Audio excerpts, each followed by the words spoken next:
Hey everyone, welcome back. I'm going to give us a few moments here before we get started, but welcome back. I am so excited to have you all here for tonight's Under the Umbrella Book Club session where we will be discussing The Wedding People. Hey Jackie. Hey Spooky. Hey Bethany. Hey everyone, you guys. I am so excited to talk about this tonight. We have so much to unpack. I'm just going to give us just a couple moments to get ready. Let people come on. Hey, Christine. Hey, Kat. I cannot wait to hear everyone's thoughts on this tonight.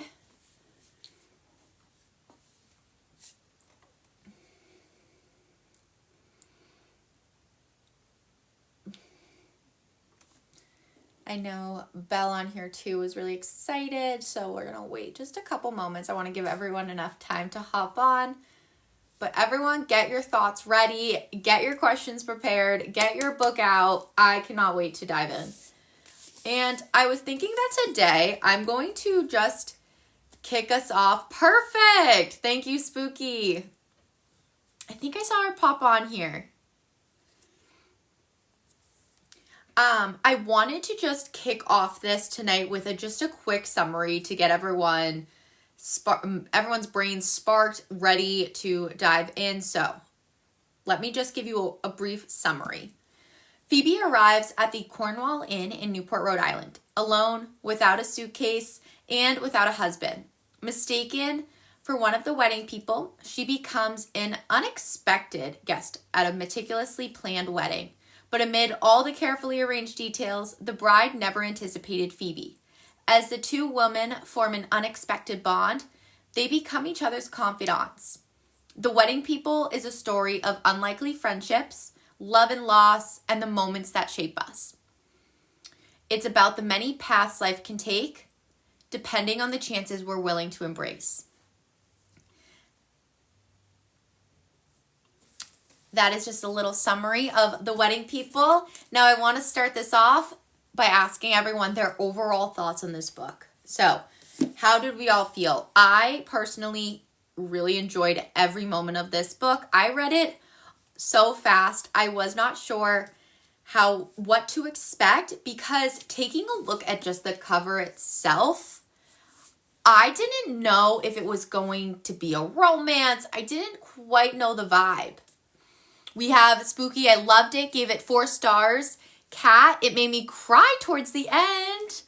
I can't wait to hear more about that. And Bethany really liked it. Okay, so that's a good start to the night. That also, it made me think a little bit too because as we were reading it, the cover, Jackie agrees, the cover gave a different vibe. It really did. And I think that's one of the things, it almost intrigued me a little more though, because yes, they say don't judge a book by its cover, but this is a book that would actually make you kind of want to read it. You would think it's a little lighter of a beach read. You're going to go in, it's going to be a fun vibe. And then you dive in and you're like, wait. Spooky made a highlight in her physical book, which I usually only do in my Kindle. I love that. I love marking up the pages. I know it's people have very strong opinions about it. I love it. I think it's a fun way to interact with it throughout and feel a little more. And I think the first way, because I kept going back and forth with how to kick this off, but one of the biggest things that was really compelling to me was all of the layered themes within this book. And that connects us to the cover because you would think it's pretty lighthearted, right? But Phoebe does not make this lighthearted. So I want to talk about the different themes in the book, but I was thinking it'd be cool to start with love and marriage. So the question to start us off is, in what ways does The Wedding People reflect cultural or societal attitudes towards weddings and marriage? Does it challenge or reinforce traditional views? So with this question, something that I thought was interesting was, I'm not sure that, I know weddings can be long, but having a 6-day wedding is pushing it, I think. So in that sense, it's a little bit of a mix where I feel, okay, so society has agreed that now weddings can be day events, but 6 days was a lot. And I thought the juxtaposition between having, like Spooky just said, Lila really wanted that perfect wedding. Having someone like her and having someone like Phoebe throughout were the most interesting character combinations we could have, because you have Lila, who wants the fantasy wedding. She wants her life to look picturesque, right? She put all the money that she was given from her dad before his passing towards this wedding. And then you get Phoebe, who obviously it's coming in darker. She takes the cat pills and then realizes it's a mistake. And she, throughout this, that juxtaposition between the two, you get that Bridezilla on one hand, which was where I was like, this is, no, I don't want to, okay, quote Bridezilla, but for the question in this case, the traditional stereotype view of the Bridezilla with the comparison of a Phoebe who's more, if this was her wedding, I don't think that this would be the case. I think it would, I don't know. I just don't think it would be the same, which is an interesting thought to think about. Spooky also says she was only able to be her true self to a stranger and so blatant about why Phoebe was there. Yes, exactly. But as I was talking, I actually kind of came about this different idea where I don't know if the book touched on this too much. I don't quite recall, but Phoebe's own wedding, it definitely would not have been this crazy thing, but it would be interesting to note that I feel like she was probably like rolling her eyes. I could picture Phoebe being like, what in the world is going on here?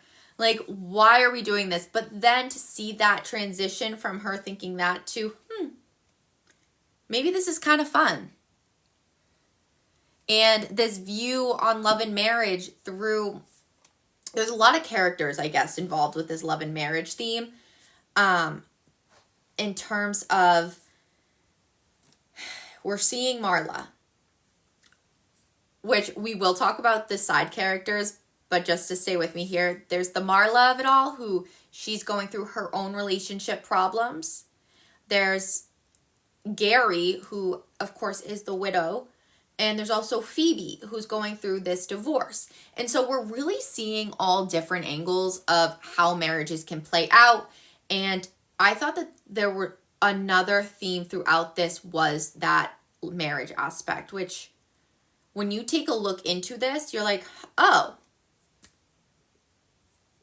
it's interesting the way that they're talking about marriage, how I'm blanking on the wife's name, but Gary's wife, it almost was the quote ideal marriage, right?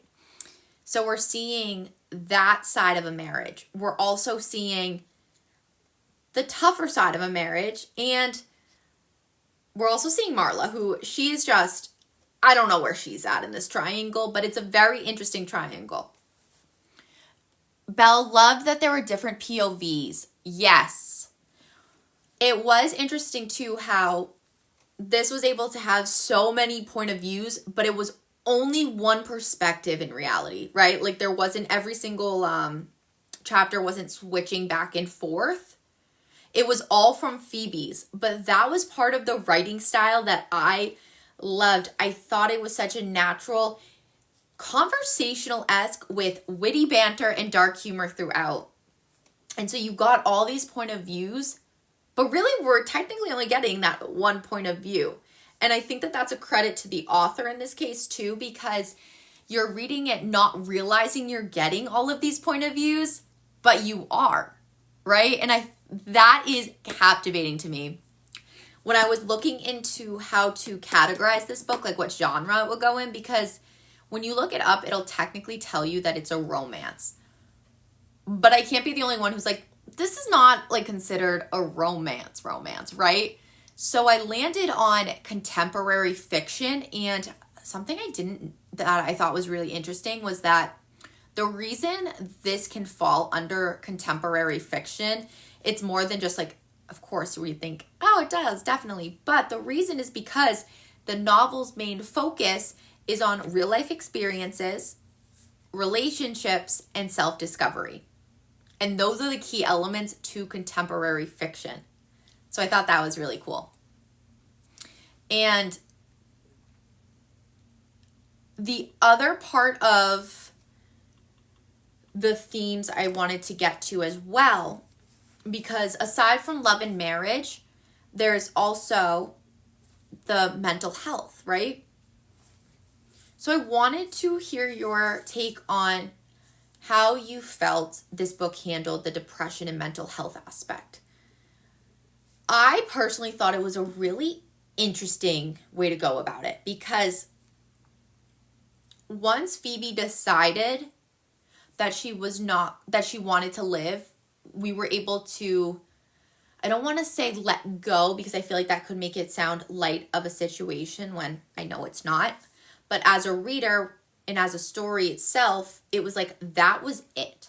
We didn't have this constant back and forth. It wasn't focusing on will she or won't she, which I thought was a really nice way to go to have this book set up, because it was able to then focus on other parts of the book rather than that question of will she, won't she.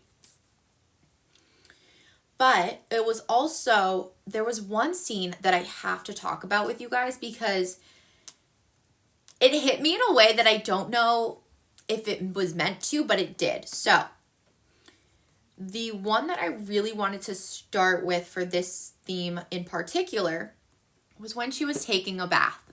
So it was on page 161, and I wrote the quote in here because during this scene, Phoebe was the one in the tub, right? And she was trying to create this picturesque movie-like moment. And all I could think of was like when you stare out a window in the car and you're trying to like be like in a sad movie as a kid. But in this moment, this scene was not going the way she planned. Like nothing was going right. Oh, Bethany, I love that question. And the quote that stood out to me here was, eventually she gives up trying to bathe beautifully in this tub. She gives up trying to feel like she's in a painting. She doesn't have to be beautiful in this moment. She doesn't have to be anything ever. And I thought that really encapsulated all the built up resentment that she carries, right? So she's not just towards others, but also towards herself. And so she spent so much of her life trying to be someone else. And in that moment, she realized she doesn't have to be anything, anyone. She can just show up and be herself for herself. And that was the theme I really connected with in a way in this book. And then she also connects with, I love, Kat, you read my mind. Kat said, yes, exactly. I love how Lila was so comfortable walking in on her. You know what was funny? When Lila walked in on Phoebe, I was ajarred. I was like, girl, if I was Phoebe, I would be furious. And I don't know if that's just me, but imagine just taking a bath. You're calm, you're cool, you're as collected, even though this moment isn't going the way you thought. And then someone walks in on you and just sits down as though this is just, I don't know, you walking into a coffee shop. I can't handle it. So I'm glad that you note, so that's hysterical, Kat. And we can let's go over to, but the other thing with this scene that I did want to mention, and then we'll go over to Bethany, your question, because I love that question, was the scene highlighted a little part of Phoebe that is important, and that's that the way Espach wrote about her mental health journey was that this isn't something that she's necessarily going to change overnight, right? Like she has to go on this journey of becoming her true self. And so in this tub, in this bath, she still reverts a little bit to her old coping mechanism and lashes out at Lila. Can't say I blame the girl. I would have done the same thing maybe not. But so I thought that it was a great way for Espach to not present just a neatly wrapped up version of mental health, which I really appreciated. And then taking a look back, Bethany said, who was your favorite character? Did we like any of the men? LOL. And Spooky liked Gary. How can I think I liked Gary too, actually. I would say the men weren't my favorite characters. I thought Lila was a riot, okay? I don't know. I literally was cackling every scene she was in. Belle definitely liked Gary. Okay. So Gary, we like Gary for the men. You know what's funny? Oh my gosh, why am I blanking on the name?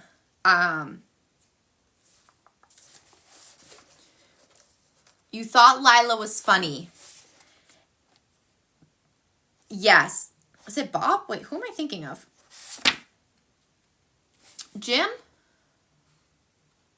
Who was, what was the name of the one Lila actually ended up liking? You love both Lila and Phoebe. Jim. Okay, thank you, Kat. There were so many Jims, but Jim. They all kind of felt like a Jim in a way. I don't know why. I thought Jim ended up being like such a necessary character in a way. You're like, do we like you? Do we not like you? I think that what made this book so good too is I didn't feel like I really hated anyone, you know? Like I wasn't like, get you off my page. I don't want to read about you. There was a book, when we read A Flicker in the Dark, I was on here being like, I don't think I like any of the characters. I actually did not have that feeling on here. Phoebe, I thought, was such a good main character to have with Lila. I cannot get over their juxtaposition, though. That was the perfect two characters. I am curious, though. So along with Belle, also gave this 5 stars. So I'm curious as to what made you guys choose to do 4 stars. Marla was annoying at first, but I came around to her. Yes, we need to talk about Marla. Because there's something about her that hated her in the beginning. You're like, girl, what are you doing? Why are you just like not trying at all? Like, but then by the end, I was a little like, she has no shame. The boat scene, oh my gosh. Even Lila's mom. Oh. Lila's mom. Guys, Lila's mom. Whew, her and Marla in a room? I don't think those two would be friends. Her mom allowed us to see a little more of where she's coming from. You see, Spooky, you see that everyone is just a human with faults. Yes. And I can't get over the tone, like the way that all of these characters interacted together felt very, I know at times probably exaggerated, but it felt like real. My favorite scene, I will forever, this lives in my mind, is the boat. Okay? From the Vacations in a Cup, because that was the funniest discussion. Is it Vacations in a Cup or is it Vacation in a Cups? And then they'll have to leave it to Phoebe to determine it. Like, everyone turns to Phoebe. They're like, we have seen such a shift. The funeral scene on the boat with Juice, I think I cried. Okay, I'm not going to lie. I teared up. Because there's such a beautiful bond between those two. And the fact that Phoebe wanted to be a mom for so long and was unable on her own. And then we see her step into this role of, I don't want to say we see her step into the role of a mom, because that's not the take that I feel like we're supposed to have. It's like we're seeing her be like a nice mother figure, I guess is the way I could describe it, to Juice.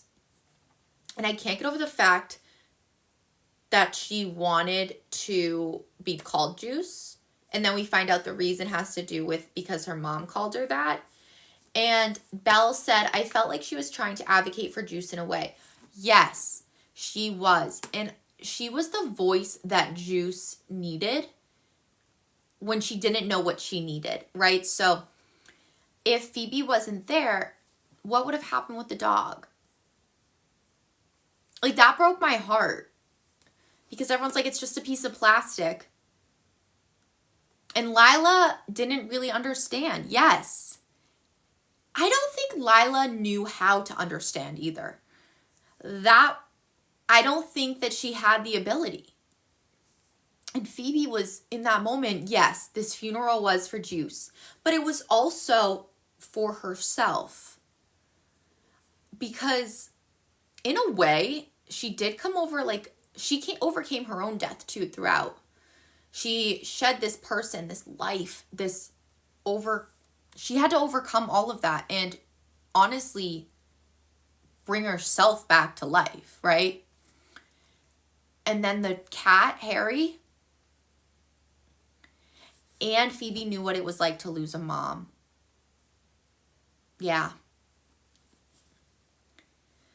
That part of the story shed so much light into why Phoebe felt like she had to be a different version of herself.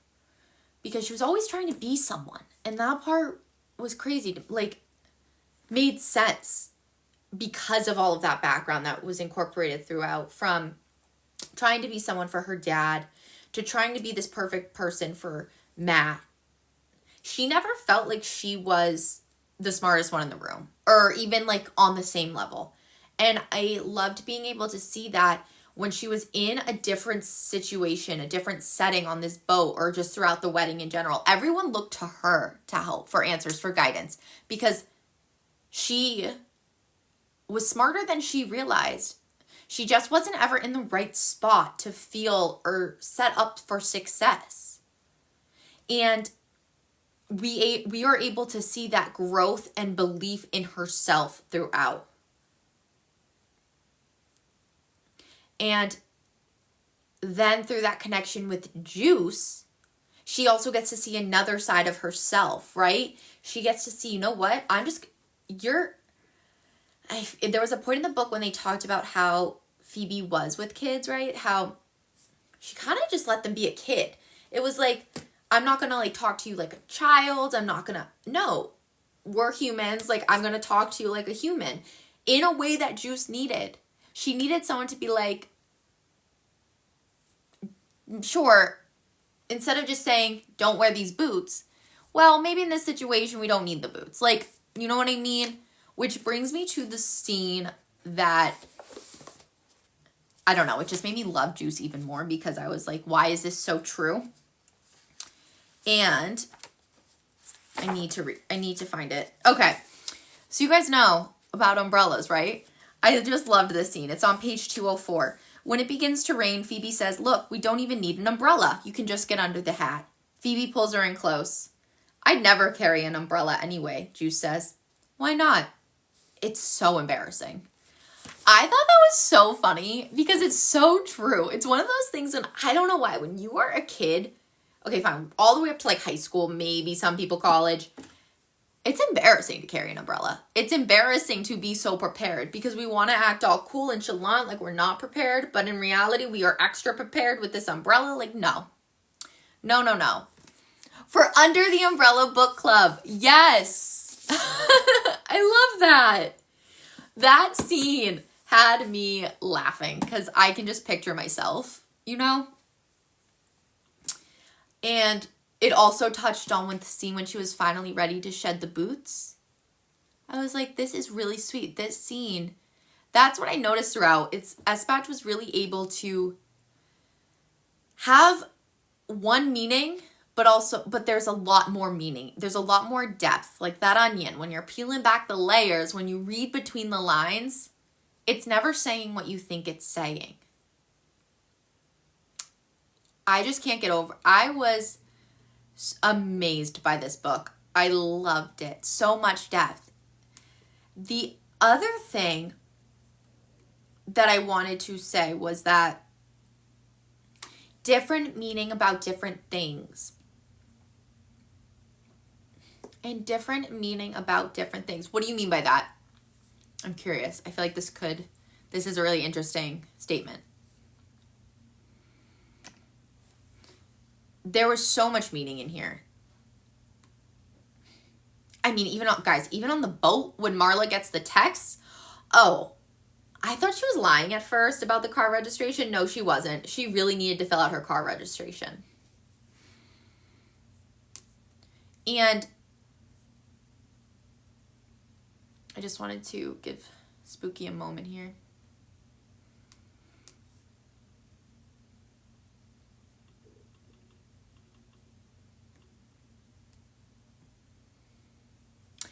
Yes, some things weren't as serious to some as to others, like the registration.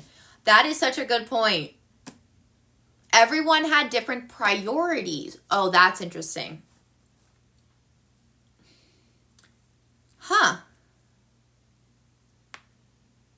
Everyone did have different priorities. Wait, that's interesting. Lila was a complicated character, and she also had a lot of priorities. None of them felt like the right one. So I think, Lila wanted that perfect wedding and perfect life. Yes, she did. And she thought that this wedding, if it went perfect, everything went according to plan. It was a sign. It's meant to be. And in a way, I think that this is how her and Phoebe could really connect, right? Because Phoebe and Lila were both trying to live this life that they thought they wanted, that they should be quote unquote living, right? They were being this version of themselves. Almost like they were afraid of figuring out what else they could be or how else someone could see them. Only to realize that this perfect wedding, this perfect life, it doesn't really exist. There can be the best version of you. There can be a great wedding and there can be a great life, but nothing's going to, quote, be perfect. And you can't just solve one problem by diving headfirst in 100% tunnel vision into another. And in a way, both main characters were trying to live these lives in such different ways, but in such similar ways, if that makes sense. Because there was another moment that I wrote it down.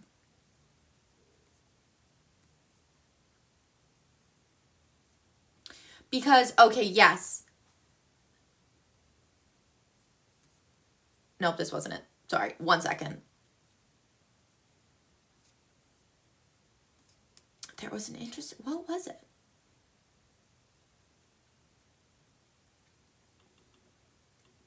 I don't know what I was trying to find, but it was just really interesting that she thought that this meticulously planned fairy tale wedding would fill that emptiness that she felt. Especially after her father's death, she was really just trying to lean into Gary, thinking that this would fill that void. So what do you do when you realize that it's not? And I think that was the question she was too afraid to ask herself. And as a reader, we can see it. We are experiencing it from hindsight. And that's always 20/20. But when she's in the moment and she's too afraid to step outside and sit down with herself and think, do I like this person's company? They were never together alone. They always had people around them. And that was another point that Espach made that I thought really explains a lot of people. And it's you want to be able at the end of the day, like Phoebe and Gary could, sit in a hot tub and have a great conversation and just enjoy each other's company. Whereas Phoebe and Gary were always with other people. It was always about an event. It was always about traveling. Bethany said those hot tub scenes were very cute. Yes, I love those hot tub scenes. And the fact that she was so bold, that first scene blew my mind. I was like, whoa. And she didn't regret it. And that's what I loved the most. And Spooky, yes. And they forced themselves to seem like the perfect bride and groom. Yes. And that just reminded me of the theme of friendship a little bit in this book. And how, first off, I love that Espach called them like the neck pillow lady. I thought that was hysterical. Belle said it was like they couldn't be alone because it would be awkward. Yes. They would have to face their reality. And I don't think, I keep saying Lila, but I also don't think Gary was ready to face it either. I think it would have been easier. I think that they saw as like they were almost like this was supposed to be happening, so they kept it happening. Spooky, speaking of friends, do you think Phoebe and Lila will still be friends? Also, that Gary still needed to grieve. He did. Do I think... Ooh, I love that question. Belle says I think they would be. I think that they'll be the type of friends that they always will like... I don't think that they're going to be like besties. I don't think... Does Lila actually live in Newport? That was the only thing. I think it depends. I surprisingly don't think it would be awkward with Gary. Because it felt like such a... You know how they say there's never like a mature way to end a relationship? I actually think that this was like, fine. Like, I think that they would see each other and just be like, hey, Gary, hey, what's up? Like, I'm happy with Jim. Like, I actually think that in a way I think that Lila could be happy in this case for Phoebe in a way that would be genuine. And Phoebe was the only one that Lila would open up to, honestly. Yes. But a part of me wonders, do you think that they would... Do you think that it was easy, because it was easy for her to open up to her because they didn't really know each other. They were strangers, right? So you wonder, as time goes on, when you're not quote unquote strangers anymore, do you still think that they'll be able to open up to each other? I would like to think yes, but sometimes as time goes on and that friendship does quote get more, there's more history. Or are they establishing that foundation of the friendship where they really talk to each other? That's kind of where I was going before, was with the neck pillow and how they didn't tell her about the food in her teeth. In my world, they turn into besties. I love that. I can totally see it. I think I could see it either way. I think that's a really great question, actually, Spooky. And a part of me thinks yes, and a part of me thinks it would be like one of those texting friendships or like a quick cup of coffee here and there. Plus, Jim and Gary are besties. Oh my gosh, that would be the cutest double date ever. I love that. The incorporation of the other friends there was really interesting to add. Because they were like those college friends, right? Like almost like they were all too afraid to live in the present, to live in the reality. And it was easier for them to all just go back to what was rather than what is. And that was a whole nother layer, a whole nother theme that Espach touched about, and how they didn't really know each other. And I thought it was really interesting when, in the end, one of them was like, finally, you said it. Like, I've been waiting for the day. And I'm just like, okay. Like, interesting. So now what, you know? So that was just a little side note there, too. I think Phoebe and Gary would be good. Phoebe knows how to get along with Marla, too. Oh. Yes. Phoebe and Gary would be so good together. I think, okay. I actually, for some reason, I like it when, I don't always like it when books have epilogues. Sometimes I feel like it just makes the story a little more, like, longer than it needs to be. And I liked, in this case, not having an epilogue, but I was curious if you guys would agree with that or not. because I liked that we were able to come up with our own ending. So I literally picture Phoebe, Gary, and Juice. You love an epilogue. Oh, that's so interesting. I like the idea that I can picture the future. So I can picture Phoebe, Gary, and Juice all together. I think that Phoebe's going to still do the winter writing. The winter caretaker in her mansion. Yes, Kat. Oh, okay. I don't want any imagination needed. That's hysterical. Okay, so I am the odd man out tonight. That's totally fair. How do you guys picture this? How would you picture this epilogue? I picture them all like, I could actually see Phoebe and Gary dating while she's still in the mansion, writing away. I picture her to, I don't know, do you think she finishes the PhD? That's where I'm like, is that what she's writing? They separate for a bit to find themselves first. Interesting. Do you think they're dating in this time, though? Or no? Like each other? I feel like Juice... I just love Juice. I want Juice and Phoebe to hang out. I think Lila will... Do we think she'll actually end up with Jim? I think yes. I like to think yes. That's where my imagination wants to take me.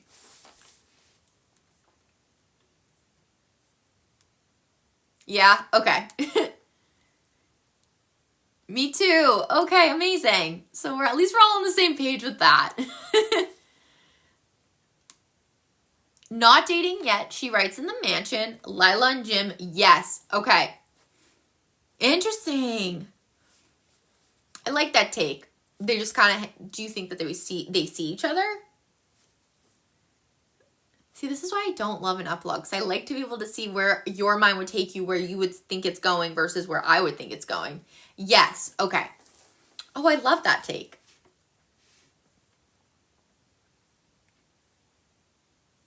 You liked oh, okay, we need to talk about it. Also spooky, totally fair. They slowly get to know each other, yet they're not quite ready to start dating. They need to take their own time. I think that would be the healthy choice in this case. So do we think that's going to be, are we going to go with the healthy one? And the mansion bit could be so good for Phoebe. It was a really interesting addition to the storyline about how the Victorian era connection between Phoebe and the history behind the hotel as well.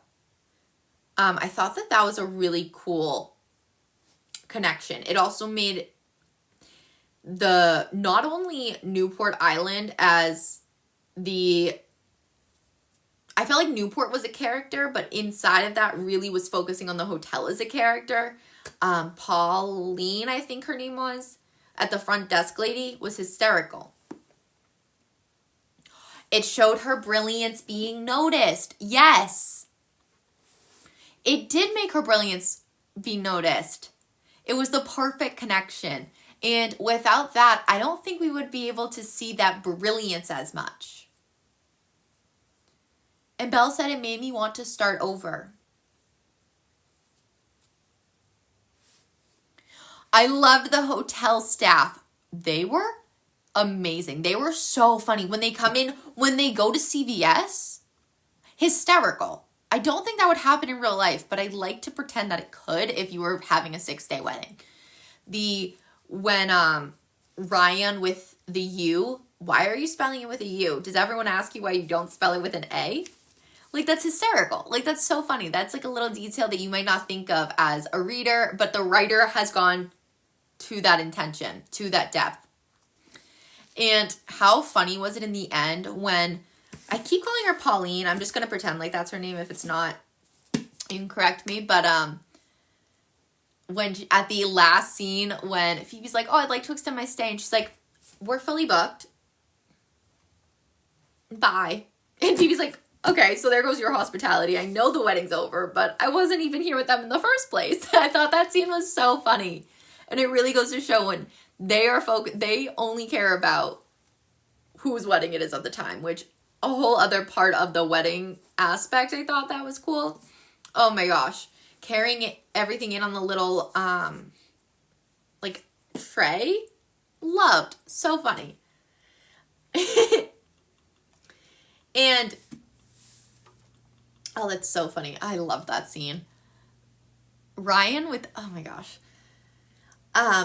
There was, the other thing I wanted to talk about too was, guys, what were your favorite quotes? Oh, going to CVS, I wish I loved them, right? I had so many favorite quotes, like so many.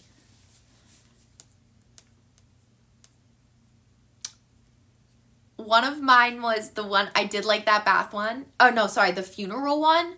That funeral scene really got me. I noticed myself always coming back to that one because I personally felt that that was where a huge shift happened. There's usually, I feel like, that main scene in a book that you're like, oh, this is the turning point. And I think in this book, the funeral, the boat scene in general was it. Because without that, I don't think we would have seen that development between Phoebe and Juice. And also, I think that sparked a lot of, I don't know, complexity with Marla and Lila. Also, then there's that, I think it led us into Lila and Juice and that debacle. Oh my gosh, Juice was hysterical though with Lila. But I loved that scene. I actually marked it off on my post-it note. I was like, this is my favorite scene.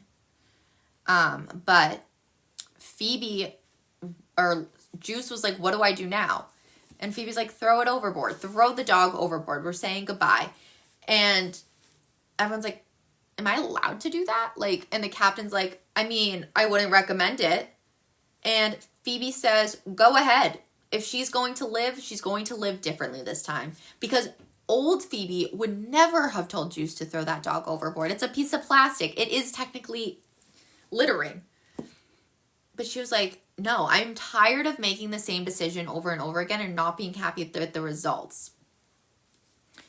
Belle said, my first quote was, you don't know who's in your own family. Yes. That was too, oh my gosh.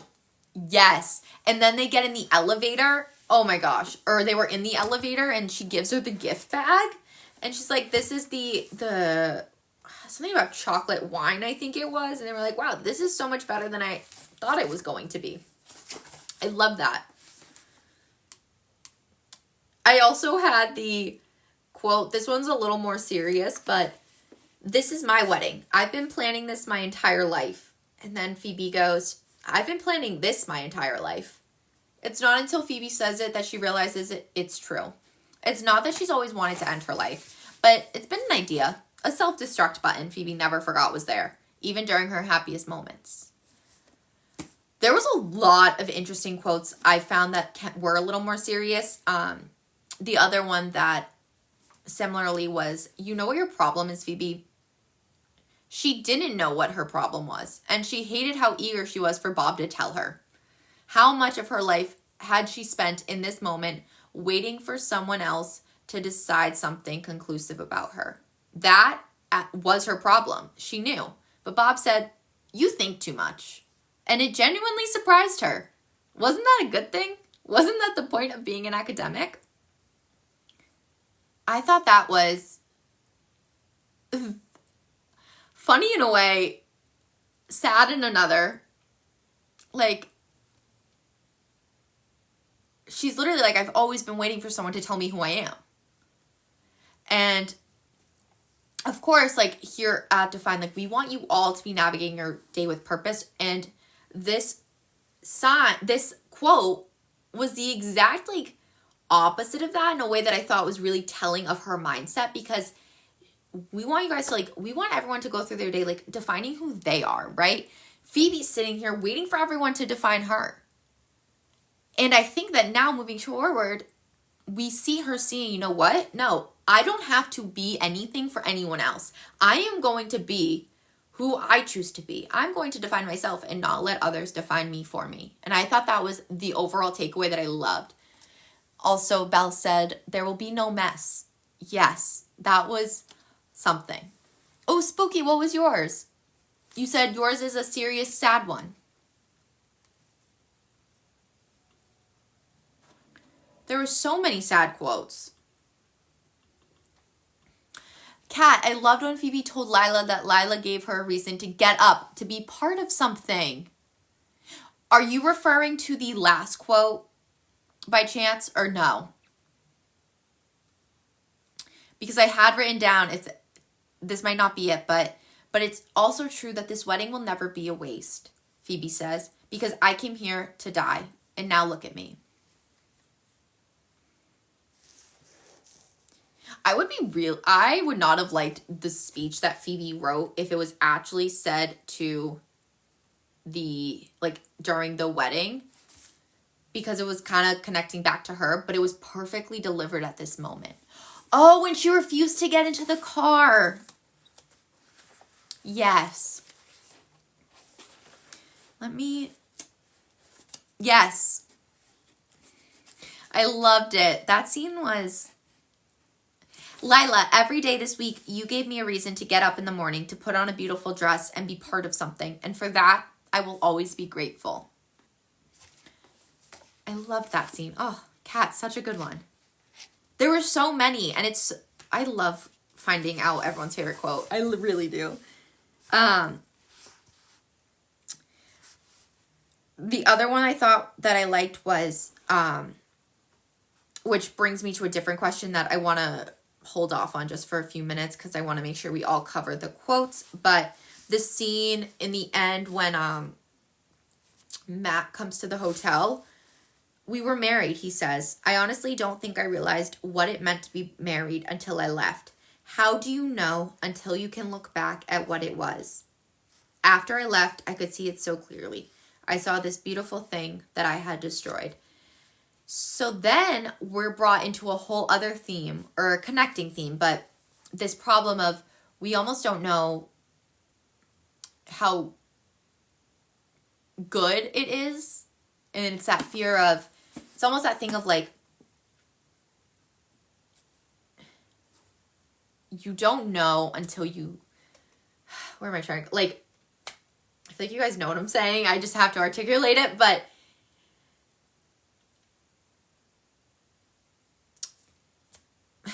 why am I struggling with this? It's almost like you don't know how good you have it in the moment. And it's like, why did it take losing her for you to realize what a wonderful person you had in front of you this whole time? The grass isn't always greener. Yes. So true.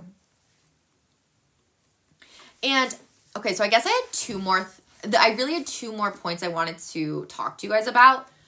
The first was with this scene, because Matt eventually does seek Phoebe out at the hotel when he's concerned because she didn't show up at work and didn't answer his text messages. Personally, I just think he wanted an excuse. But the two seemingly reconcile, and I think, and of course realize that they've outgrown each other. But I think that one of the biggest questions that people will have with this book is that whether this was like a good thing to include in the book, right? Because how we feel Phoebe handled this situation in terms of, she did go back to Matt for that night. And where I see that, yeah, I could see where everyone might be annoyed. Like, ugh, did we have to include it? Like, couldn't she have stuck to her guns right there and been like, no, Matt, go home. Like, I'm done. But I actually respected the way that Espach chose to go about this scene because it felt a little more realistic. In a way that this almost gave Phoebe that closure, I guess, if you want to call it that. But she almost, I mean, I guess I could see this scene in real life play out in the way that it was written, more than if it was just like a, let me slam the door in your face and let me prove to you how much I've changed overnight, right? So I loved it. I thought that scene was actually a great addition because it also, again, went back to that idea of that we as humans, like, we don't change overnight, right? Like, it takes time to make a different decision. And I think it's okay that she did that. And then she's seeing, you know what? it's okay for me to not continue this. I can make, I guess, and she didn't even call it a mistake, which I also appreciated because it happened, right? Like, we can't just live in the past and be like, I made a mistake, like, I'm a horrible person. No, she chose to wake up and see, you know what? This isn't what I want. This isn't what I want. I want to live differently. Because if, again, I'm going to live, I'm going to do it differently. So I actually really liked that scene. Belle said, you're making me see it in a different way. Oh, that's so interesting. And also spooky. I think she kind of needed it in a way. I do too. I think it would be hard for her to really let go if she didn't handle it that way.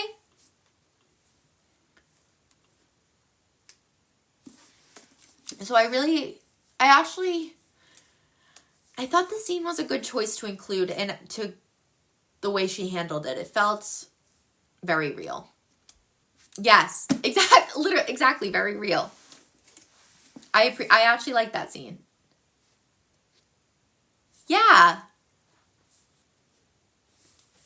The other thing that I wanted to mention too was, I find that sometimes when books throw a quote in at the beginning, like the first introduction, I'm a little like, oh, okay.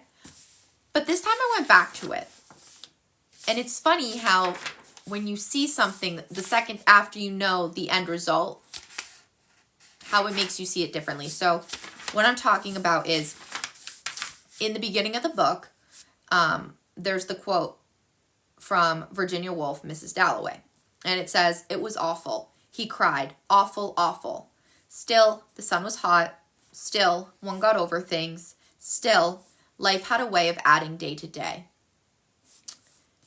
And I was like, that's interesting. Now that I read the book, let me go back to this quote and see, do I see the connection? Because sometimes, I'm not going to lie, sometimes I don't see the connection. Sometimes I'm like, why? This one I thought was interesting because the Mrs. Dalloway is referenced a lot throughout the book. And when you take a closer look into this, it's saying that still, the sun is hot. Okay, so it's another day. Life still happens, right? But at the same time, one got over things. So there's almost like this resilience is the word I'm looking for. There's like this inevitable part of life, right? Where the days keep coming, the clock's still turning. But that's also the beauty of it, where we can see that human nature to take the next step, to keep living day after day. And I thought that this saying really summed up Phoebe really nicely in just this overall story. So it was something to come back to. And I thought it almost gave it that circular ending that one looks for in a book, in terms of why in the world was Miss Dalloway in this book, right? Why was this the choice? But then having this line in the beginning to be like, okay, still the sun was hot. There's, even when the world's difficult, when the day's long, life isn't going the way you planned, you can still rely on, the sun's still hot today. That doesn't change. You'll still get over things. And sometimes it's the knowing that things don't change that can really help us, I think, on a day-to-day, knowing, tomorrow's going to be okay because I'm making it through today. So I guess overall, that sense of hope that comes from it. And I thought that it was a really interesting thing to come back to, because Phoebe is going through this hardship and she found a way to overcome it, and she's finding a way to make meaning in her own life.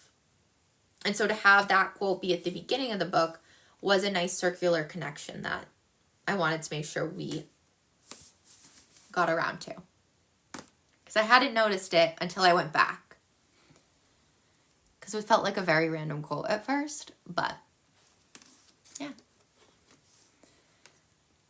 I'm glad we all enjoyed this book, though, because I really did like it. I thought, I hadn't read a book like this, I feel like, in a while, so to have this thrown in was really amazing, and I know a lot of people are talking about it right now, and I loved it. It was a good one. Yes, I'm so happy to hear that. Ugh. That makes everything. It was deep and refreshing. Loved it and thought it had some very funny moments. Right? It was funny. There was like that perfect mix of dark humor and witty banter that made this, I like that word, refreshing. This was so refreshing, even though it was dark and deep, which is not something you see very often. It was funny and serious topics. Yes. Exactly. Oh, I loved this. So I want to make sure before we wrap up this month's Under the Umbrella Book Club that we cover everything that we wanted to cover. If there was anything that you wanted to talk about. I was cracking up out loud. I was glad no one was around while reading, right? Oh, of course, spooky. Thank you so much for joining me. I really appreciate everyone coming in every month and joining us for these amazing sessions. You guys have such great points always. I am excited to announce our book club pick for April tomorrow, so that will be up. So stay tuned, you guys. Thank you so much for joining us here at the Under the Umbrella Book Club, and I cannot wait for next time. Bye, everyone.